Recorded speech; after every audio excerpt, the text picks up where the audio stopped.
CBS LA Mornings.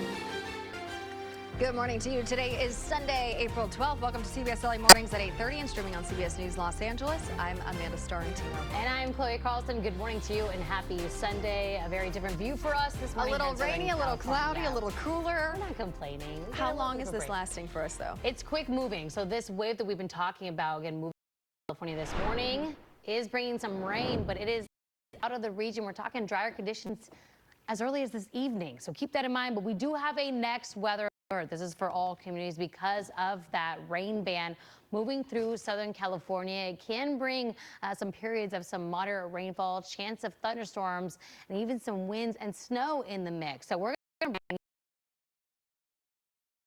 in your neighborhood coming up. For now, Amanda. All right, Chloe, thanks. We have breaking news. LAUSD reached a tentative agreement with the teachers union just days before a potential strike. As part of this agreement, salary scales for teachers were bumped up just over 11%, and the starting teacher salary was raised to $77,000 per year. But the deal does not completely avert the threat of a strike. LAUSD is still negotiating with two other unions representing bus drivers, custodians, and other works. In a statement, they will continue talks throughout the weekend with the goal of reaching a deal to keep schools open before the deadline on Tuesday. We'll stay on top of this.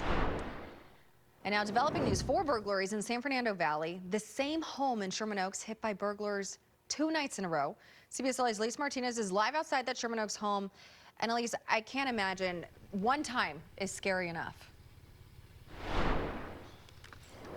Amanda, yes, good morning. Break-ins have been a huge issue in this neighborhood, and now it's happened not once but twice at the same home behind me. I just got off the phone with the LAPD. They tell me that they're still investigating and they're still searching for those suspects. So here's what we know right now. A call came in around 10:30 last night from the alarm company about a possible home invasion. The 2 suspects smashed the back window of the home and got inside. Police say they ransacked the place. No one was inside at the time. The suspects long gone when police arrived. Still not in custody. Right now, we don't know what, if anything, was stolen from the home. Police say this same home was burglarized on Friday night around the same time. The LAPD says there is surveillance video of the break-in on Friday night, but that has not been released yet.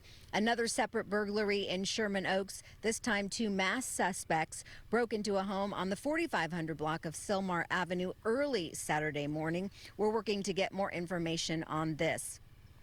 Now to the Hollywood Hills, where a robbery turned violent. Police say this call came in around 9:27 last night on the 7100 block of Macapa Drive. That's not too far from where we are right now. Police say the suspects got in through a side door. This time, when residents got home, police say they came face to face with the masked suspects. One suspect and the homeowner got into an altercation. The 75-year-old victim was punched and knocked down. The suspects taking off. They are not in custody this morning. The homeowner had minor injuries but will be okay. There was property stolen in this case. We asked police what was taken. They couldn't give us that information either. Again, police looking into whether or not these break-ins are connected. Now, again, this has been a big issue in this area. Residents meeting with police just within the last few months to find out if there's any solutions to it. But so far, it seems like nothing has been working. Amanda, back to you. All right, I hope they find who's behind all of this. Elise, thank you. Eric Swalwell is facing growing calls for him to drop out of the governor's race this morning, and even a possible criminal investigation after multiple women have accused him of sexual assault and misconduct. The Manhattan District Attorney's Office is investigating a former staffer's claim that Swalwell raped her on 2 occasions. 3 additional women are accusing him of sexual misconduct, including sending them nude photos. Many leading Democrats are calling for him to end his campaign to be California's governor. Here's what Swalwell and his accuser had to say.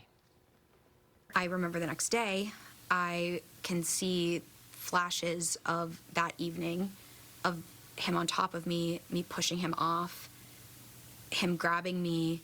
Did you say no? Yes, I said no. These allegations of sexual assault are flat false. They are absolutely false.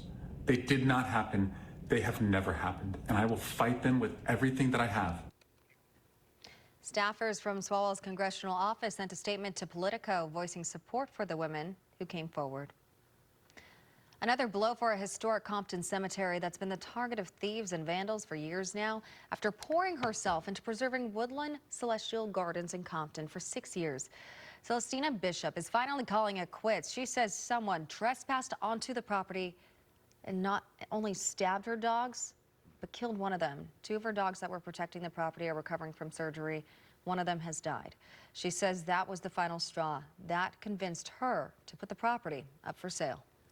I have given Woodlawn every bit of me, but when you get to the point where you're causing injury, those dogs didn't deserve that. They're good dogs.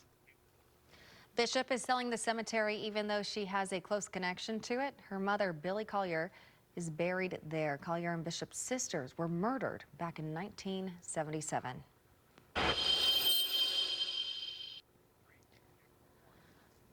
The U.S. peace talks with Iran have ended with no deal, and this morning the president is taking new action in the Strait of Hormuz. We're learning that the U.S. will start to blockade ships trying to enter or leave the Strait of Hormuz.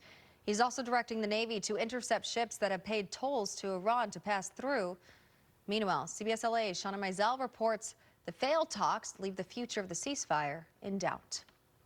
Vice President J.D. Vance headed back to the U.S. this morning after failing to reach a deal in the war against Iran. We've had a number of substantive discussions with the Iranians. That's the good news. The bad news is that we have not reached an agreement. Vance, along with Special Envoy Steve Witkoff and President Trump's son-in-law Jared Kushner, spent more than 20 hours in face-to-face negotiations in Islamabad, Pakistan, hoping to reach a deal to further advance last week's ceasefire. We've made very clear what our red lines are, what things we're willing to accommodate them on, and what things we're not willing to accommodate them on. And we've made that as clear as we possibly could, and they have chosen not to accept our terms. Vance says throughout the negotiations, he consistently checked in with President Trump, who spent his Saturday evening at a UFC fight as the peace talks broke down. We defeated their Navy. We defeated their Air Force. We defeated their anti-aircraft. We defeated their radar. We defeated their leaders. Their leaders are all dead. And now all we do is we'll open up the strait. In addition to the opening of the Strait of Hormuz, Iran's nuclear capabilities were a major sticking point during the negotiations. And with no deal in sight, Iran and Israel have continued fighting in Lebanon. But speaking Saturday, Israeli Prime Minister Benjamin Netanyahu said he wants a true peace pact with the country. Shauna Mizell, CBS News. Stay with CBS LA and CBSLA.com for continuing coverage of the war with Iran. We're also streaming on CBS News Los Angeles.